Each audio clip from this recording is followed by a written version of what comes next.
All right. Good morning, good evening, good afternoon. Ladies and gentlemen, citizens of YouTube, it is your boy Rizel back with another review for the movie Sinners. I just want to say that I really did enjoy Sinners in the movie theater here. I was with my fiance here and we was watching it there. And I got to say, it was really good. Michael B. Jordan, he did an awesome, and outstanding job. You hear me? With his acting, playing the two twin brothers. The cast, the co-stars and everybody, and especially the little cousin. It was a good job. It was a good job. Let's get right into it here. This is going to be spoilers, so if you don't want to be spoiled, go ahead and exit now. But the movie started off with the little cousin. He was with, when the movie first started off, the little cousin came to his father. He was in distraught. He was in despair. He was definitely traumatized. And he came into the church, and his father was trying to console him, telling him, son, what happened, you're going to be all right, you're going to be fine.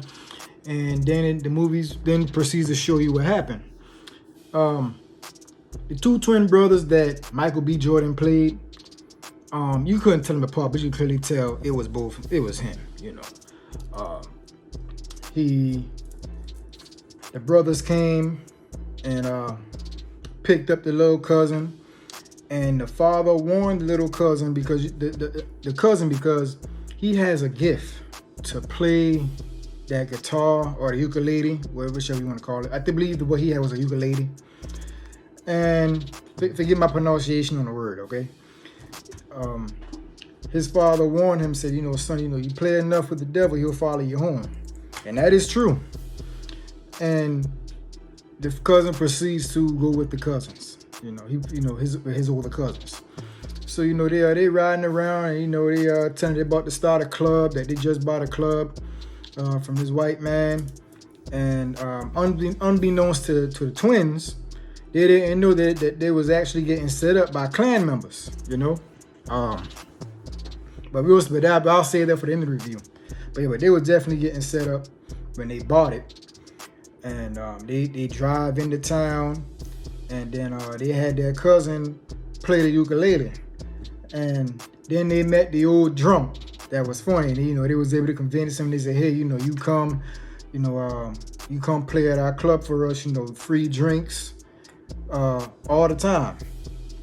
And that's all they had to say, to the old drunk. Drunk said, yeah, he in, And then I forget the white actress name, but she did a great job as well. They then, Smoke, one of the twins, stopped talking to her. They basically had some type of past together, old fling. But she was currently married to someone else, and she was getting ready to actually, I believe, skip town. And so they started back talking or whatever.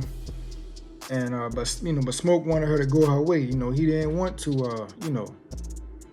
He knew, even though she was part Negro, I believe she said that her mother was mixed or something like that. But Stacks, but she could pass for white. Those from down south, y'all should know what that phrase is. You could pass for white. And so he wanted her to go move on to a better, have a better life. Go with her husband and move on. And if she was gonna leave, he was gonna have go ahead and leave. Then it skips on over. The brothers, they separated.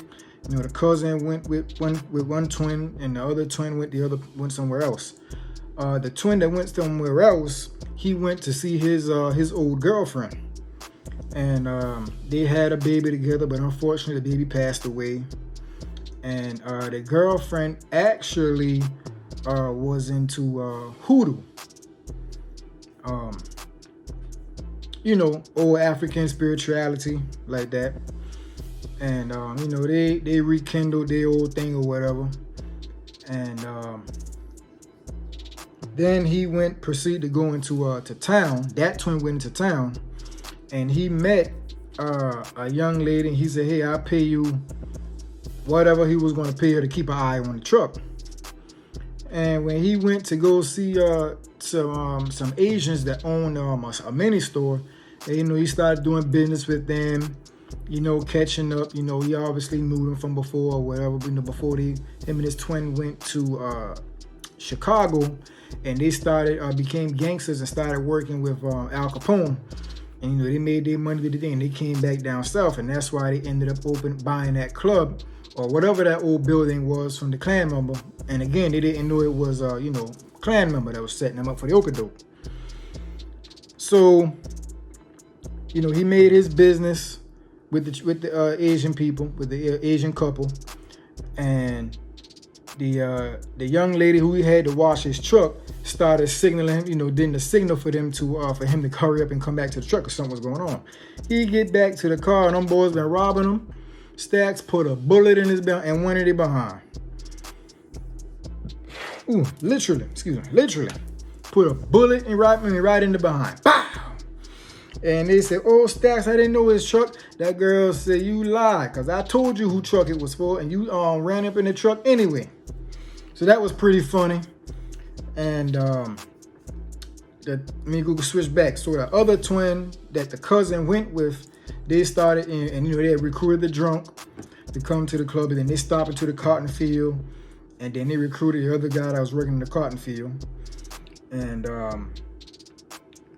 they actually started having a conversation. They said, "Hey, the cousin and the twin ended up having a conversation." And the cousin was saying that, he wants to go out, see the world. He wants to play his music. And the cousin said, the twin said, "Go ahead, yeah, play me something." He played the car. He did the song, whatever. And he supported him. He said, "Man, go out, do that thing, He said, "Man, you play in my club tonight, matter of fact." And the cousin said, "Word, I'll do it." Well, I know I'm skipping a whole lot, back and forth, but I'm gonna go ahead and get on to the part to where everybody was in the club playing. Now, the cousin, he started playing the music, and after he started playing the music real good, everybody was dancing and their emotions. The spirit of lust was definitely up in there. The spirit of drunkenness was in there, partying, all kind of spirits was moving around in that building. I'm sitting down in the movie theater and I'm watching, I'm paying attention. I said, Then it showed this white mask with a body of all black, more like a sheet or a cover, dancing around with the people. Then, they start going to the past. How our African ancestors, how they was dancing and stuff like that, beating the drum and all that, and then into the future, basically saying that music can transcend time. Okay, the music can transcend both going forward into the future as well as the past. Then you had I saw a guy in there crip walking and whole bunch of modern stuff, modern days of music, and then with the hip hop and the R&B, they had all that in there. But I noticed that spirit that was in the center of him playing the guitar, and it was moving around all over, meshing everything together. I'm looking at the movie theater, I'm like, because you see, you got to be careful, especially with the music industry and stuff like that that's going on. You got to be real careful, especially if you're a believer in God, Christian, Hebrew, whatever the case may be. Me, myself, personally, I ain't going to go personal for the sake of this video. But anyway, I noticed the spirits that was moving around this place while he was going to guitar. And, a ukulele. And as he was playing it, the vampire showed up with the two people that he ended up biting. Now, I'm going to go ahead and switch to that real quick. Before the vampires came, the main vampire that you'll see in the film, the very first one, he was running from some Native Americans who I'm assuming were to be vampire hunters, and they knew about him. And he ran to these other white people's property, to their home, and he opened the door. He said, "Hey, I need help. I got some some Indians after me. Don't tell them I'm here." He lied to them, saying that that they were after him, which they were. But but he made it seem like he was innocent. You know what I'm saying? As the reasons why. So they went ahead and they hit him, and the husband took him to the back of the house into another room, while the wife lied to the Native Americans saying that, hey, he's not here. So, they said, oh, he's not here. I haven't seen anyone. Nobody's been by. So the Native American woman said, ma'am, if you see him, he's not what he seems. He's dangerous. And as the sun started setting down, one of the other Native Americans called to the Native American that was at the door and said, hey, the sun is setting down. We got to go. So he told the lady, he said, ma'am, have a good one, be careful. And he got on his horse, and them boys rode up out of there. So I'm going to get on back to the part now to where the main vampire got to the club. The main vampire said that the music is what drawed him to him, because the young cousin had a gift, and that attracted him to it. It attracted that evil essence. It attracted that vampire. You see what I'm saying? To him. Because again, he said that his music can transcend time, going forward and backward, the past and the future. So, he knocked on the door, and he told him, he said, hey, we want to come in and play, and Smoke and Stacks, they came to the door. They said, nah, we don't trust these white people. We ain't letting them in. Something don't seem right with them, because why they want to come and deal with blues, you know what I'm saying? Black people music or whatever. And, to them it just didn't seem right. Something was off. So they walked off. The vampire, he walked off. And yes, I probably skipped this part, but, he ended up biting. When he ran to the people's house, he ended up biting the people who took him in. He ended up turning them both the husband and the wife into vampires. So those are the three that was at the door. So when they ended up walking away from the door, they walked into the darkness, and they started playing their own music. Well, Stack's girlfriend, ex-girlfriend, who was the white girl, she said, hey, maybe they can get them to spend some money up in here. You guys say, y'all need the money. Let them come on in here and spend some money. Let me see what they're talking about. So Stack said, you know what? All right. But, if they seem shady, don't let them in. All right, go with your good friend. They seem all right. They want to come spend that money. Tell them, come on. If not, you bring your cell phone back on in here. And she said, okay. So she goes in. She goes out. She goes outside, and she speaks with them. And the hair on the back of her head started to rise up because they started acting weird. And then she then said, you know what? She got that notion that she needs to leave. So she turns around. After that conversation she had with them, she turns around and she starts walking back to the club. And as she started walking back to the club, you see the main vampire who turned the husband and the wife into vampires. You see him start to levitate or fly in the air right behind her. Then the scene switches back to the club. So when they switch back to the club, the younger cousin, he takes a break from playing the ukulele, and he ends up committing adultery with a sister who was already married. So they doing their thing. And then I think either Smoke or I think it was Stacks came to the door, and he had, the nose of what was going on in the room. He said, boy, yeah, my cousin become a man now. He said something of the sort, and everybody in the theater started laughing. And after that, Stack, the girlfriend comes back in the door into the club, and she grabs Stack and they start kissing. They go in and they went inside a back room. And after they go inside the back room, the scene switches. And I can't remember exactly what happened after the switches, but Smoke, his twin, told the little cousin, hey, go get Stacks. And when the cousin went to go and he peeped he peeped in the room. The white girl and Smoke, they was, Stacks, was doing their thing. So, he closed the door back and he went back. He said, man, your brother busy, doing the business. He said, I give a damn what he doing. Tell him bring his butt on over here. So he went back, and the cousin went back to the door. When he opened the door, he looked, she was biting him, drinking his blood. So he ran and got help, and when they went back into the room, they had the knocker. I think he shot her. When the other twin came and everybody came here, I think he started her, and then Stacks was on the floor, and he was bleeding out. So he died. But I can't remember. I know he shot her.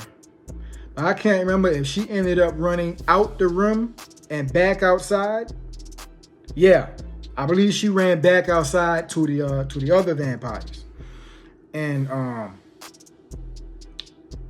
when that happened, the old man, the drunk, he ended up going. He was at the door too, but he walked back in.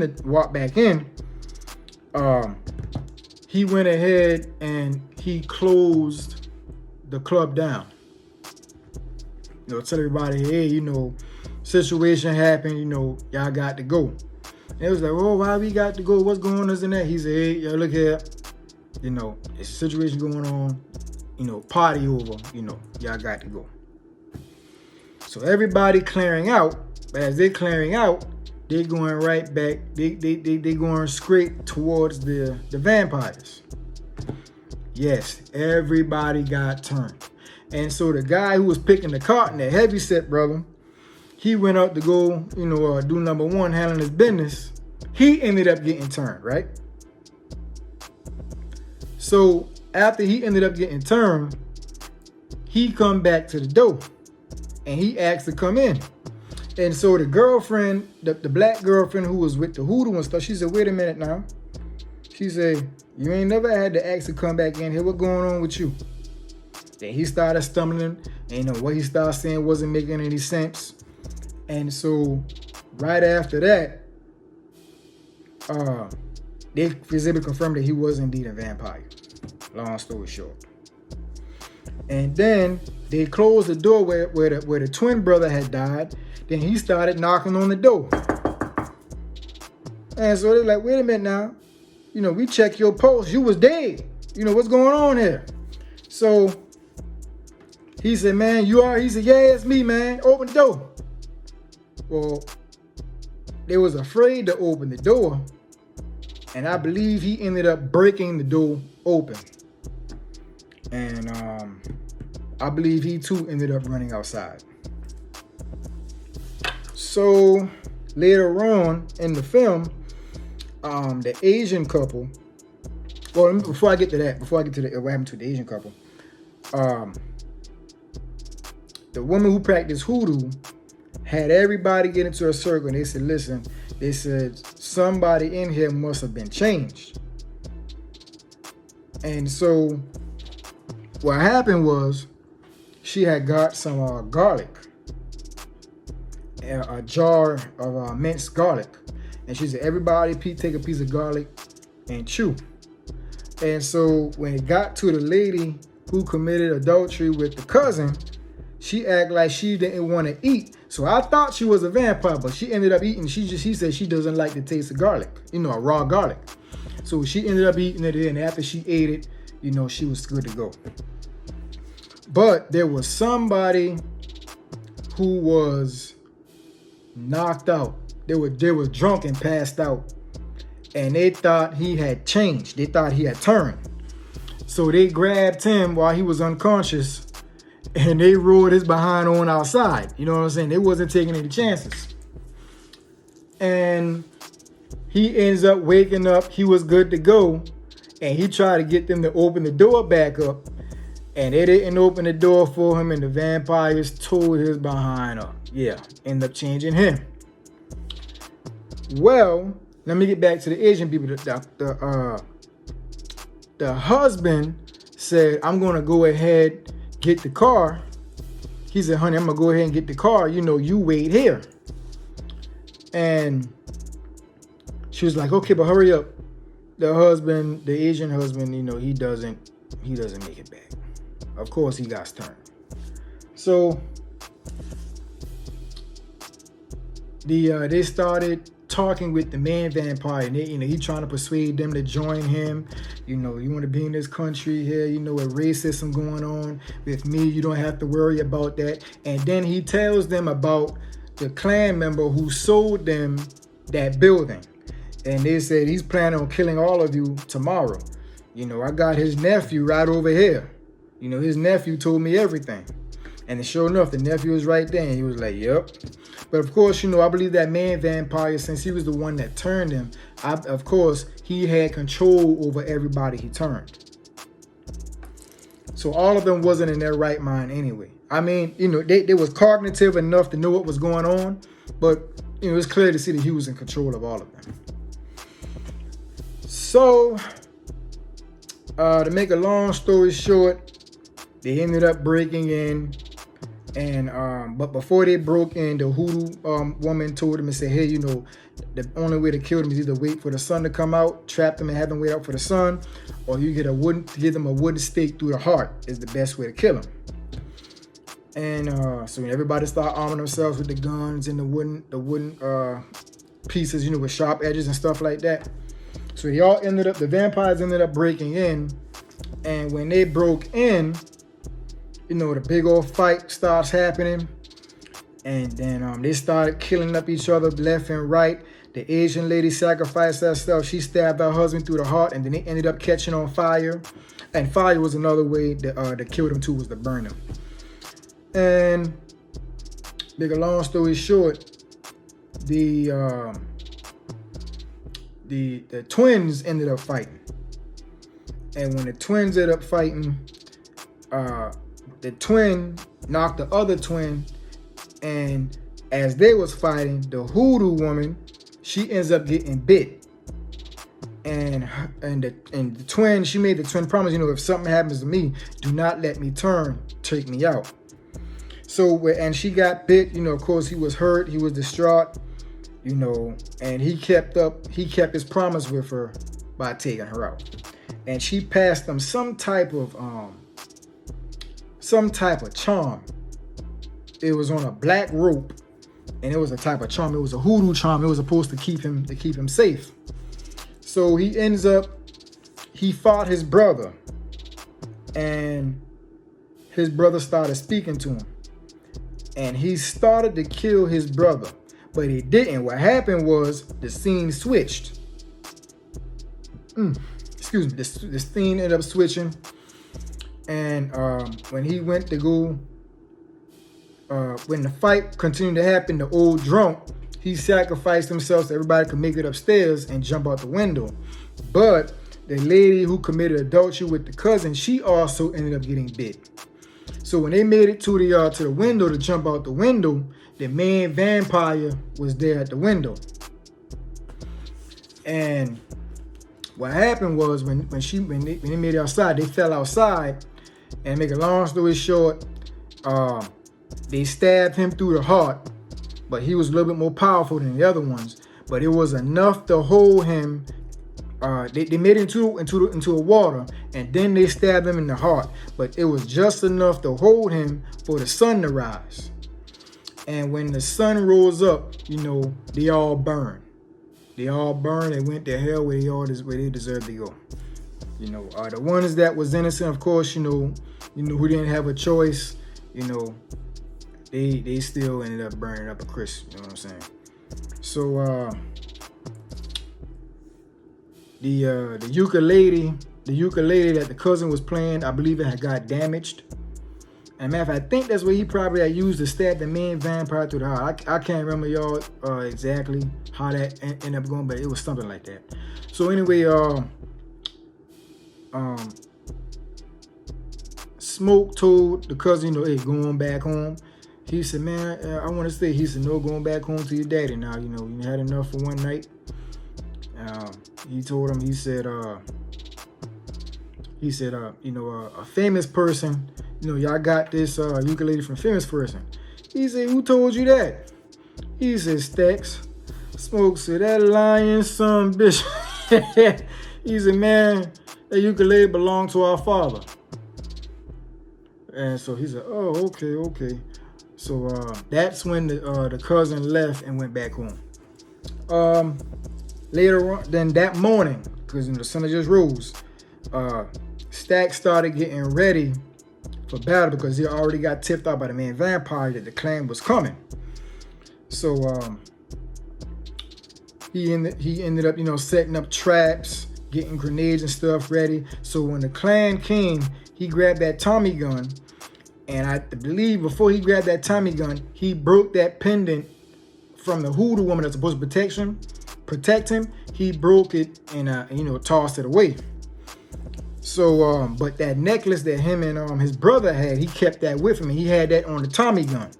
So they come and he light them all up, he kills them all, and the ones that was in the getaway driver, as he was shooting them, they shot, they was shooting back at him as they was shooting back at him as they was going, and they hit him up in his abdomen area. So, but he got close enough to get the grenade and throw the grenade in the car, and blew them all to Kingdom Come, And after that, after he killed everybody, well, almost everybody, because the main guy who sold him, he was shot, and he was injured, and he was laid on the ground, but he wasn't dead yet. And Stack's consciousness started going out because he was dying, and he then saw his baby and the voodoo lady, his girlfriend, whatever, his baby mother, whatever, and she was holding the baby, and she was saying, hey, we were waiting on you. And their clan member was getting ready, was trying to crawl away, and Stacks grabbed that gun and finished him off. And after he finished off that clan member, he passed on. Then it shoots back to the ending scene. It shoots back to the cousin. He done made it back home to his father's church. And his father tried to get him to give up the ukulele. He wouldn't give up the ukulele, and he went back into the world. So that's the end of what happened with the movie. No. Ending credits. After the credits went over, it showed, I think it skipped forward to like maybe 60 years into the future, like into like the 90s or something. And their cousin had done all grown up. He was an old man. He had his blues thing going on. And after he ended up performing at this nightclub, he goes to the bar and he starts, getting a few drinks. And then here come Smoke and the white girl. Come to find out, his brother didn't kill him on the promise that he would leave the cousin alone. So they reviewed themselves to the cousin. They told him, he was like, well, how do y'all survive? And they told him how they survived. And that was about it. They left him alone. They basically just popped up just to say, hey, really. And that was pretty much it. After that, the movie, ending credits, and that was it there. I have to give this movie, Sinners, I have to give it 9 gualas. 9 out of 10 gualas, okay? It was a good movie. The only thing I didn't like, me personally, is a small gripe. The writing was good. The acting was phenomenal for everybody. Everybody did a great job. Everybody did a great job in this film, acting-wise. And I enjoyed the music and everything. But my only thing is when they started showing that spirit floating around, and the passing and stuff like that was going on. The past and stuff like that was going on.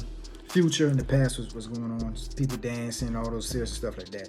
And like I said, you got to be real careful when you venture off into that realm. Okay. But yeah, I give this 9. The movie was good, and no complaints. So please, guys, that's it for me for today. go ahead and please comment whether you liked the movie or you didn't like the movie if you've seen it. And please share, like the video if you did, and subscribe. And you guys have a blessed day. And till next time, I'm going for 1,000 subscribers, y'all. Voila.